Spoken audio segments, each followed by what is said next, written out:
يحذر المنافقون أن تنزل عليهم سورة تنبئهم بما في قلوبهم قل استهزئوا إن الله مخرج ما تحذرون ولئن سألتهم ليقولن إنما كنا نخوض ونلعب قل أبالله وآياته ورسوله كنتم تستهزئون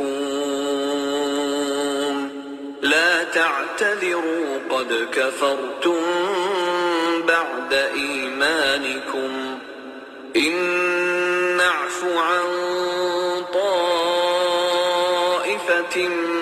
منكم نعذب طائفة بأنهم كانوا مجرمين المنافقون والمنافقات بعضهم من بعض يأمرون بالمنكر وينهون عن المعروف ويقبضون أيديهم نسوا الله فنسيهم إن المنافقين هم الفاسقون. Les hypocrites craignent que l'on fasse descendre sur eux une sourate leur dévoilant ce qu'il y a dans leur cœur. Dis, moquez-vous, Allah fera surgir ce que vous prenez la précaution de cacher. Et si tu les interrogeais, ils diraient très certainement, vraiment, nous ne faisions que bavarder et jouer. Dis, est-ce d'Allah, de ses versets, le Coran, et de son messager, que vous vous moquiez? Ne vous excusez pas. Vous avez bel et bien rejeté la foi après avoir cru.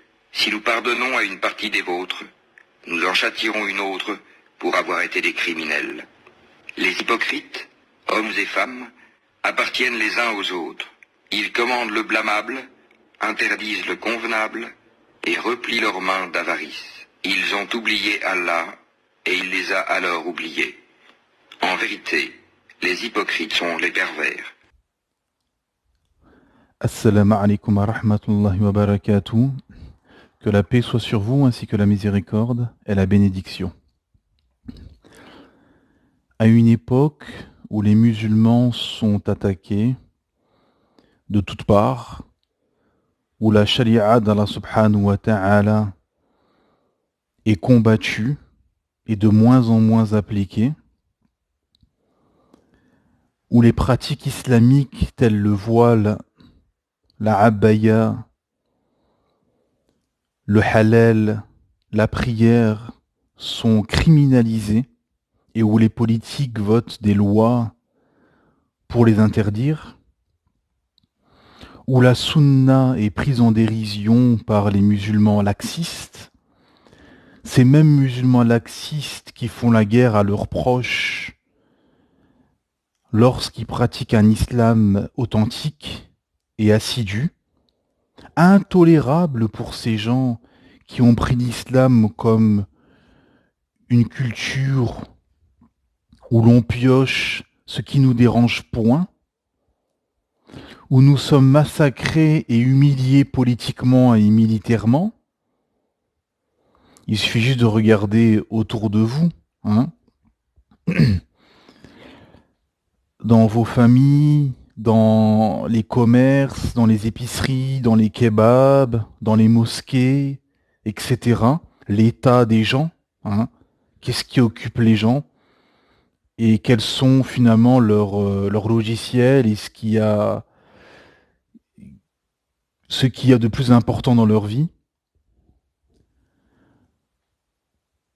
À cette époque, beaucoup de musulmans n'ont pas compris ou n'ont toujours pas compris les enjeux contemporains, la guerre idéologique qui est faite entre le système où l'humain finalement est érigé comme divinité, hein, le concept du dieu homme pharaonique, face finalement à la religion divine révélée par le Créateur Allah subhanahu wa ta'ala.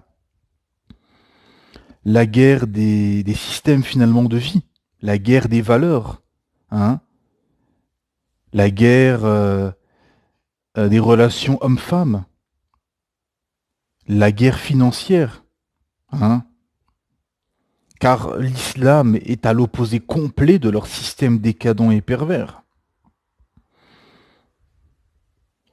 où finalement le système qui a colonisé les esprits à travers les années et à travers les endroits, le système finalement américain, hein, capitaliste, matérialisme, la religion matérialiste, libérale, laïque, maçonnique, le système occidental qui a corrompu les mœurs et qui est dans l'inversion totale des valeurs, où on a disloqué la famille traditionnelle et on a disloqué tout ce qui était établi en amont, hein, où il y a une guerre entre comment eux voient la femme et comment nous, comment le Créateur Allah subhanahu wa ta'ala lui a donné comme place dans la société. Hein. En islam, la femme doit être préservée. C'est l'homme qui doit, son mahram, qui doit subvenir à ses besoins, qui doit la protéger économiquement, physiquement, à tous les niveaux. Et elle doit se couvrir et rester le plus possible à la maison. Et se déplacer avec son mahram. Eux, c'est tout le contraire. Elle doit être dévoilée, mise à nu, mise à jour, être le plus possible à l'extérieur, se mélanger aux hommes.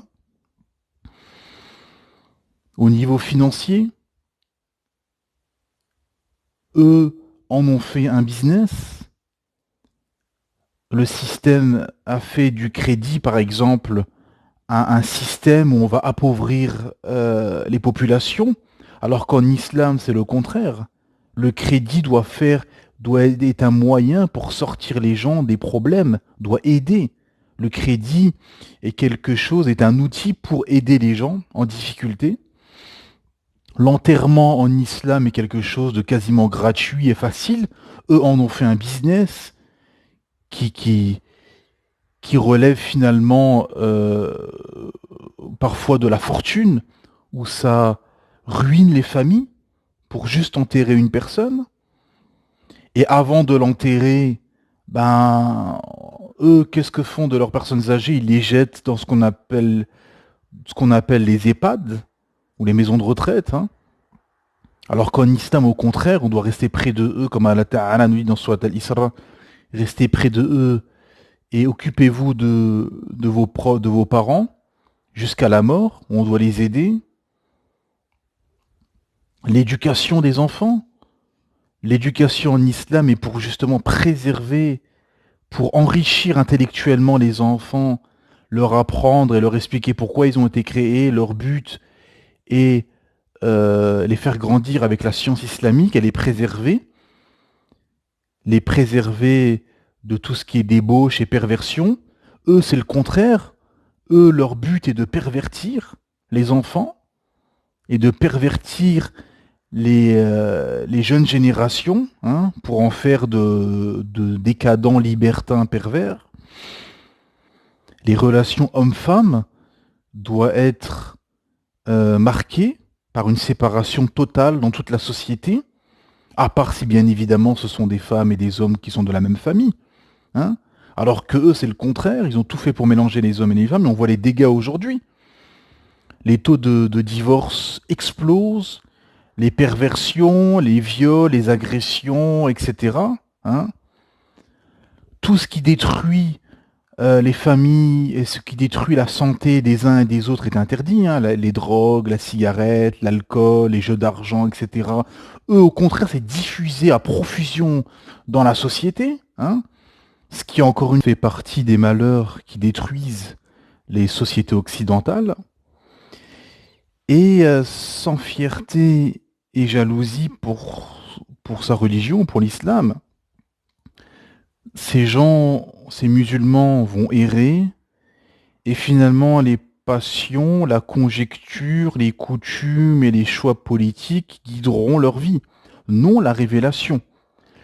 Et peu importe leur lieu d'habitation, peu importe les débats de société, peu importe les lois, peu importe le combat qui est fait contre l'islam, leur cœur ne bougera pas.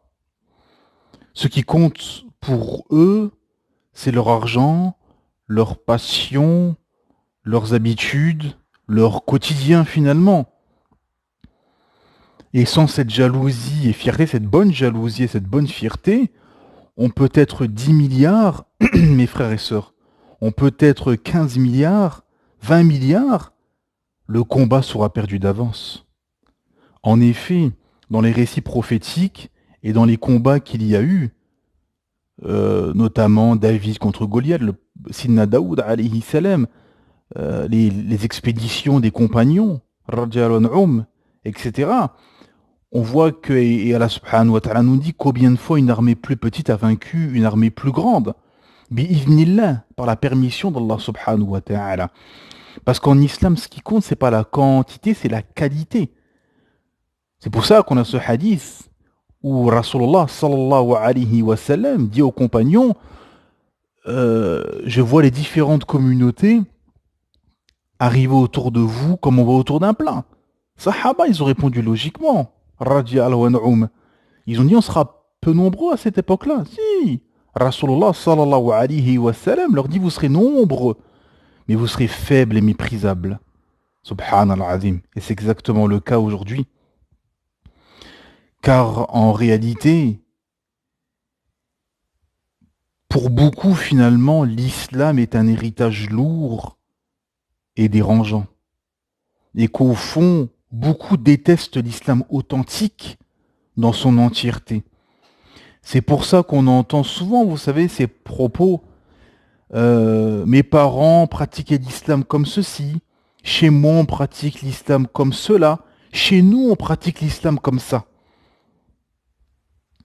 Et quand on voit finalement la pratique de ces gens-là, c'est une pratique qui est laxiste, qui est faible finalement, car cet islam et cette pratique de l'islam colonisé, laïcisé, sécularisé, dominé, les arrange pour vivre pleinement leur passion, leur pratique finalement, où ils vont jongler entre ce qui les arrange et ce qui ne les arrange pas, voire jusqu'au koufr, hein, pour les pires d'entre eux, jusqu'à l'apostasie. Pour ceux finalement qui ont été au bout du processus, comme expliqué dans un space où j'ai participé cette semaine, pour ceux qui nous suivent sur Twitter, dans un space Twitter, où on a discuté, on a débattu avec des apostats, hein, des gens qui ont quitté l'islam soi-disant, mais bon, pour quitter l'islam, il faut déjà en amont être musulman, hein. Parce que quand on voit beaucoup de ces pseudo-apostats, beaucoup sont finalement des Maghrébins qui sont nés en France, qui ont vécu finalement et qui ont évolué dans une famille maghrébine, dans un univers maghrébin, musulman, plus ou moins, qui parfois ont juste mangé halal et fait le ramadan et sont jamais réellement rentrés complètement dans l'islam sincèrement et ont étudié et ont pratiqué l'islam de façon assidue, hein. Mais bref, ce qui s'est passé dans ce space, c'est que on a eu beaucoup de témoignages où finalement beaucoup ont vécu des traumas, beaucoup ont vécu, beaucoup d'Algériens ont vécu les années noires en Algérie, la guerre civile. Beaucoup ont eu des parents ou des pères qui ont été durs, etc., etc. Enfin, des traumas d'enfance, etc., qui fait que finalement ils se sont éloignés de l'islam. Souvent en plus parce que ça les arrangeait, parce qu'en fait il n'y a pas de secret, mes frères et sœurs. L'islam en fait tranche entre le vrai et le faux. Et il tranche entre cette vie libertine, ce paradis artificiel monté de toutes pièces par les hommes et par le système dominant actuellement, et, et entre finalement une pratique religieuse profonde où on va s'éloigner des perversions, des interdits, des passions, etc., pour vouer un culte exclusif à Allah subhanahu wa ta'ala. Donc pour les hypocrites, pour les passionnés, c'est difficile, c'est trop dur. Donc il y a ceux qui sont qui jonglent comme ça, qui sont entre les deux, qui prennent ce qui ne les dérange pas et qui prennent pas de l'islam ce qui ne les arrange pas. Et ceux qui ont été au bout du processus, ceux qui ont apostasié complètement. Et beaucoup dans ce space ont dit ces phrases-là. Hein, disaient, oui, pourtant eux-mêmes qui ont apostasié, disaient, ah, mes parents pratiquaient un islam, voilà, qui était comme ceci et tout. Pas un islam, vous savez, des talibans, un islam wahhabite et compagnie, vous savez, tous ces invectives, etc. Et moi, c'est ce que j'avais réfuté, ce que j'avais répondu à une dame en lui expliquant que l'islam, c'est pas l'islam de nos parents, c'est pas l'islam de notre tribu ou de notre pays. C'est l'islam comment il a été révélé par Allah subhanahu wa ta'ala et on suit la preuve, le dalil. Ce qui compte, c'est la preuve. Qu'est-ce qu'a dit Allah, qu'est-ce qu'a dit son messager et qu'est-ce qu'ont dit les savants. Le consensus des savants, c'est ça qui compte. Ce n'est pas voilà, beaucoup en fait dans leur famille comment dire, avaient des parents laxistes, avec beaucoup d'innovation, de transgression, etc. Et cet islam en mélangé entre les coutumes, la sorcellerie et les passions, finalement c'est un islam qui les arrange, un islam fantasmé. Et quand on leur ramène le vrai islam, bah, tout d'un coup ils sont offusqués, ils vous disent mais vous êtes des extrémistes, des radicaux, des talibans et compagnie. Non, c'est que tout simplement c'est l'islam qui a été révélé par Allah subhanahu wa ta'ala. Tout simplement. Hein. Ah ma mère ne mettait pas le voile, lui, mais qu'est-ce que dit l'islam? On en a que faire que ta mère ne mettait pas le voile ou que ton père se rasait tous les matins. Ce qui compte, c'est qu'est-ce que dit l'islam sur la barbe et qu'est-ce que dit l'islam sur le voile. Par exemple, hein, pour prendre ces deux cas-là, comme exemple. C'est ça qui compte. Hein. Parce que c'est une révolution, comme j'avais fait une intervention il y a pas longtemps, j'avais intitulé Une révolution à l'intérieur avant une révolution à l'extérieur. C'est-à-dire que l'islam, quand on embrasse l'islam, c'est pour ça qu'on entend souvent cette phrase, oui, les convertis sont plus assidus, etc. Ils rentrent pleinement dans l'islam, oui, parce qu'ils ont fait une révolution. Et beaucoup de Maghrébins, de Turcs ou d'Africains aussi sont un peu comme ça, comme des convertis. C'est-à-dire qu'ils ont fait une révolution dans leur vie. Une révolution dans leur vie. Et ils ont fait le ménage dans leur vie. Ils se sont éloignés des gens nocifs. Ils ont abandonné tout ce qui les empêchait de cheminer vers leur créateur Allah subhanahu wa ta'ala. Un peu comme à l'époque quand les bateaux chaviraient en mer, pardon, on jetait tout ce qui était nuisible, tout ce qui était lourd, pour pas que le bateau chavire et que tout chavirait en même temps. Hein, la règle du moindre mal. Bah là c'est pareil. Tout ce qui est nuisible, tout ce qui peut t'empêcher de te rapprocher de ton créateur Allah subhanahu wa ta'ala, ah bah tu vas t'en éloigner. Hein. Et après avoir établi ce tableau, justement, où on constate que les masses sont complexées, sont colonisées intellectuellement, on arrive à cette phrase célèbre, finalement, qui est nous avons été colonisés car nous étions colonisables. Tout simplement, mes frères et sœurs. C'est une réalité implacable, car consciemment ou inconsciemment, c'est pour ça que beaucoup sont complexés, c'est que finalement l'islam, c'est actuellement dans notre époque la religion du colonisé, la religion entre guillemets du perdant, de celui qui a perdu la guerre et qui a été colonisé. Donc c'est ça aussi. Mais justement, c'est pour ça que nous avons été colonisés et qu'aujourd'hui nous sommes combattus et nous sommes humiliés, écrasés, massacrés. C'est que nous nous sommes éloignés de l'islam authentique, nous sommes éloignés de la sunna, nous sommes éloignés de la révélation du Créateur Allah subhanahu wa ta'ala, et ce qui cause notre humiliation contemporaine.